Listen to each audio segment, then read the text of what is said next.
تو میں اللہ روز جزا میں، روز قیامت میں اس کو حساب کتاب سے بری فرما دے گی۔ روزانہ اللہ کو حساب دے رہا ہے، جو کوتاہی ہیں اس پر روزانہ کے روزانہ استغفار ہو رہی ہے۔ اب مجھے بتاؤ، جب اس کا آخری دن ہوگا تو اس دن آخری دن کا حساب و کتاب ہوگا نا، تو میرا اللہ ساری زندگی کا اگر برابر کر چکا ہے، ایک دن کے حساب و کتاب میں نہیں پکڑے گا۔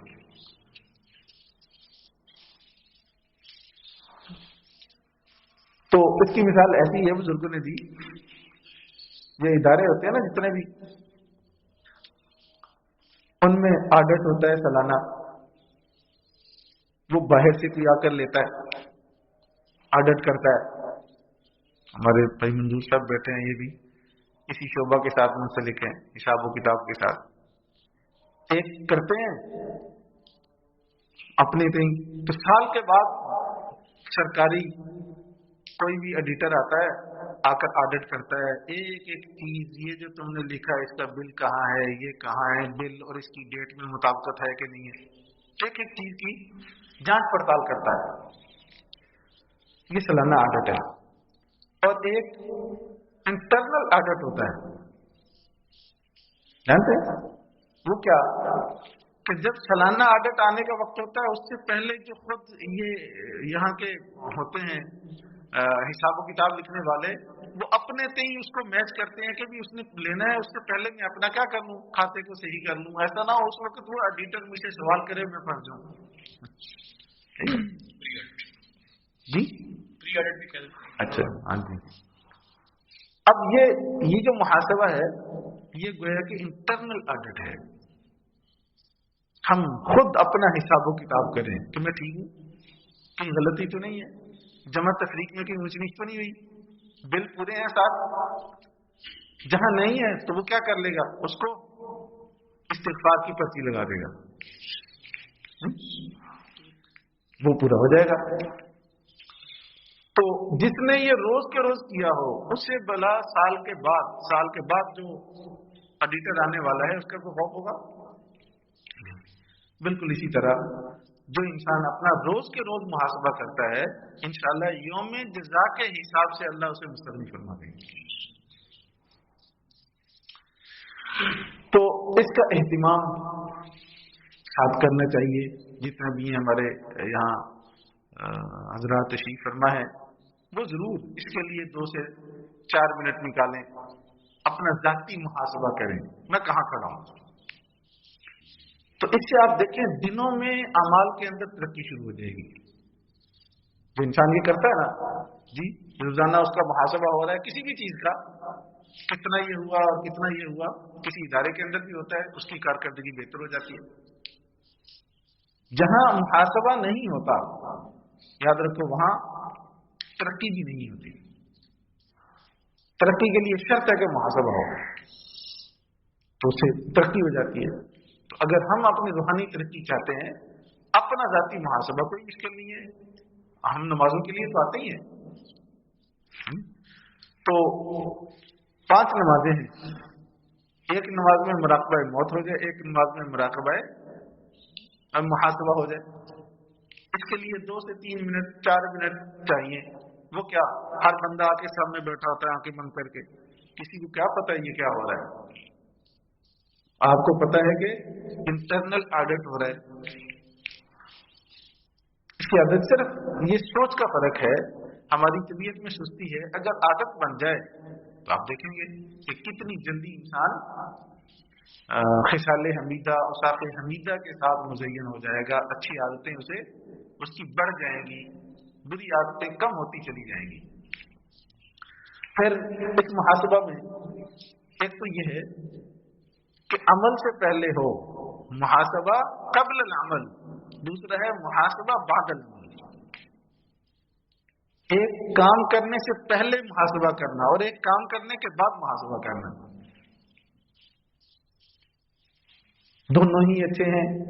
اصلاً تو یہ کہ جو عمل کرنے جا رہے ہیں اس سے پہلے محاسبہ کریں کہ یہ میں جو عمل سر انجام دینے جا رہا ہوں، تو اس سلسلے میں شرعی آداب، ہدایات، تعلیمات کیا ہیں، اس دائرے میں رہ کے اس کو سر انجام دوں۔ تو جس کو عمل سے پہلے محاسبے کی عادت پڑ گئی اس کو عمل کے بعد پھر محاسبے کی ضرورت نہیں رہتی. تو لیکن عمل سے پہلے محاسبہ وہی جس کو تصحیح نیت کہتے ہیں، اگر وہ کر لیں اور ان آداب کا خیال کر لیں تو آپ دیکھیں گے پھر انشاءاللہ محاسبہ بعد العمل کی ضرورت نہیں ہے. لیکن یہ ہر عمل میں ہر وقت یہ انسان کی عادت بن جائے، طبیعت بن جائے، یہ مشکل کام ہے اور بہت بعد میں اللہ تعالیٰ توفیق نصیب فرماتے ہیں. ہمارے حضرت ڈاکٹر عبدالعلی عارفی نور اللہ موقعہ اللہ تعالیٰ غریب کی رحمت فرمائے، تو یہ محاسبہ قبل العمل، عمل سے پہلے حساب کتاب کی عادت ہو جائے کہ یہ جو میں عمل کر رہا ہوں کس لیے کر رہا ہوں، اس میں میری ذاتی غرض ہے، دکھلاوا ہے، یہ اللہ کی رضا مقصود ہے، اللہ کو خوش کرنا ہے. تو جب انسان اس سے پہلے سوچ لے گا تو میں نے عرض کیا بعد میں اس کی ضرورت نہیں. لیکن یہ پہلے سوچ کی عادت، مزاج، طبیعت یہ ایک دو روز میں نہیں بنتی، اس کے لیے لمبا زمانہ، لمبا وقت درکار ہے. خود ہی حضرت فرماتے ہیں کہ دیکھیں اب انسان ایک طبیعت ہے، فطرت ہے، اس سے مغلوب ہوتا ہے، اور ایک یہ کہ اللہ کے حکم کے سامنے شرع تسلیم خم ہو جاتا ہے. دونوں میں فرق ہے. اگر میں اپنے جذبات سے مغلوب ہو کر کوئی عمل سر انجام دے رہا ہوں وہ نیکی نہیں ہے، اور اگر اللہ کے حکم کے سامنے شرع تسلیم خم کرتا ہوں یہ عظیم شان نیکی ہے. اس کی مثال دیا کرتے تھے، دیکھو گھر میں آتے ہیں اپنے چھوٹے بچے، اپنی اولاد، بیٹے، پوتے، نواسے ہر انسان کو اچھے لگتے ہیں. اب ان کو دیکھ کے فطرت سے انسان مغلوب ہوتا ہے، اسے اٹھا لوں، اسے پیار کروں. اب اگر اس فطرت سے مغلوب ہو کے کر رہا ہے اس پہ کوئی اجر نہیں ہے.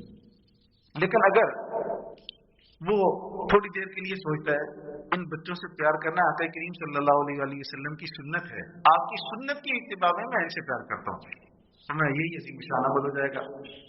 اب ان دونوں اس عمل سے پہلے ایک سیکنڈ کے لیے اپنی سوچ کو درست کر لینا یہ محاسبہ قبل العمل ہے.